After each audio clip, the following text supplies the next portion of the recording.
அண்மைச் செய்தி. மாவட்ட ஆட்சியர் அலுவலக பகுதியில் போராட்டம் நடத்த வந்த இடைநிலை ஆசிரியர்கள் குண்டுக்கட்டாக கைது செய்யப்பட்டுள்ளனர். அண்மை தகவலாக பார்த்து வருகிறோம். மாவட்ட ஆட்சியர் அலுவலக பகுதியில் போராட்டம் நடத்த வந்த இடைநிலை ஆசிரியர்கள் குண்டுக்கட்டாக கைது செய்யப்பட்டுள்ளனர். அண்மை தகவலாக இதனை நாம் பார்த்து வருகிறோம். ராஜாஜி சாலை பாரிமுனை சந்திப்பு அருகே போராட வந்த இடைநிலை ஆசிரியர்களை போலீசார் குண்டுக்கட்டாக கைது செய்துள்ளனர்.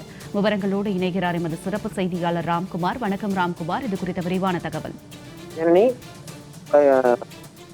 இடைநிலை ஆசிரியர்கள் தங்களது வாழ்வாதார கோரிக்கையான சம வேலைக்கு சம ஊதியம் வழங்க கோரி கடந்த 7 நாட்களாக போராட்டம் நடத்தி வருகின்றனர். இந்த நிலையில் 8வது நாளாக சென்னை மாவட்ட ஆட்சியர் வளாகத்தில் போராட்டம் நடத்துவதாக அறிவித்துள்ளனர். இந்த நிலையில பல்வேறு பகுதிகளிலிருந்து வரக்கூடிய இடைநிலை ஆசிரியர்களை காவல்துறையினர் அந்தந்த பகுதிகளில் குண்டுக்கட்டாக கைது செய்து வருகின்றனர். ராஜாஜி சாலை பாரிமுனை சந்திப்பில் போராட்டத்திற்காக வந்த குடும்பத்துடன் வந்த பெண் ஆசிரியர்கள் மற்றும் ஆண் ஆசிரியர்கள் அனைவரையும் குண்டுக்கட்டாக கைது செய்து மாநகர பேருந்தில் ஏற்றி அவர்களை மண்டபங்களில் அடைக்க சென்றிருக்கிறார்கள். அதற்கு கிட்டத்தட்ட 2000க்கும் மேற்பட்ட ஆசிரியர்கள் கடந்த 7 நாட்களாக தொடர்ச்சியாக போராட்டம் நடத்தி வருகிறார்கள். அவர்கள் மீது தினமும் காவல்துறையினர் 3 பிரிவுகளில் வழக்கு பதிவு செய்து அவர்களை தனியார் மண்டபத்தில் அடைத்து வருகின்றனர். தங்களது வாழ்வாதார கோரிக்கையான சம வேலைக்கு சம ஊதியம் வழங்கும் வரை தங்களது போராட்டம் தொடரும் என தெரிவித்திருக்கிறார்கள். இந்த நிலையில 8வது நாளாக சென்னை ராஜாஜி சாலையில் உள்ள மாவட்ட ஆட்சியர் வளாகத்தில் போராட்டம் நடத்துவதாக அறிவித்திருக்கிறார்கள். தற்போது குறைந்த அளவே மாவட்ட ஆட்சியர் அலுவலகம் அருகே ஆசிரியர்கள் வந்திருக்கிறார்கள். இன்னும் போராட்டம் தொடங்காத நிலையில் அவ்வப்போது அங்கே வாலாஜா சாலை மற்றும் பாரிமுனை உள்ளிட்ட பல்வேறு பகுதிகளில் தங்கி இருக்கக்கூடிய ஆசிரியர்களை அந்த பகுதியிலேயே கைது செய்து தனியார் மண்டபங்களில் அழைத்து செல்லும் நடவடிக்கைகளில் காவல்துறையினர் ஈடுபட்டிருக்கிறார்கள்.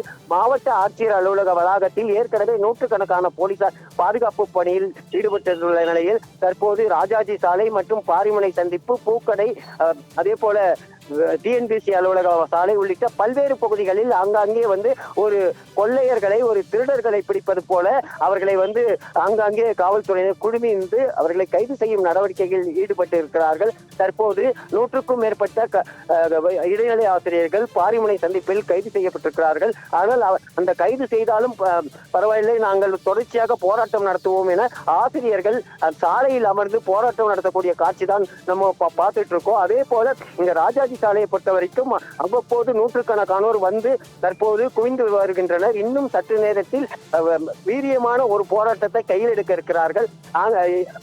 போராட்டம் நடத்தினாலும் கைது நடவடிக்கை என்பது தொடர்ச்சியாக இருந்துட்டு வருது. இதுவரை பள்ளிக்கல்வித்துறையோ அதே போல முதலமைச்சரின் தனி செயலாளரோ தங்களை அழைத்து பேச வேண்டும் என கோரிக்கை விடுத்தும் தற்போது வரை தங்களது கோரிக்கையை பேச்சுவார்த்தை நடத்த விளம்பர திமுக அரசு இதுவரை நடவடிக்கை எடுக்கவில்லை. நேற்று முன்தினம் அவர்கள் பேச்சுவார்த்தை அழைப்பதாக கூறி காவல்துறையினர் காவல் ஆணையர் அலுவலகத்தில் வைத்து மிரட்டி திருப்ப அனுப்பி இருக்கிறார்கள்.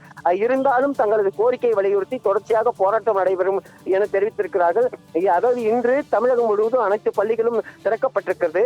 ஆனால் இனிமேல் பள்ளிகள் திறந்தாலும் சரி, பொங்கல் அன்றும் சரி, தங்களது கோரிக்கை தீபாவளி வரை நீட்டிக்க சென்றால் அதுவரை தங்களது போராட்டம் என போராட்டம் தொடரும் என தெரிவித்திருக்கிறார்கள். தற்போது கைது செய்யும் நடவடிக்கைகளில் ஈடுபட்டு வருகிறார்கள்.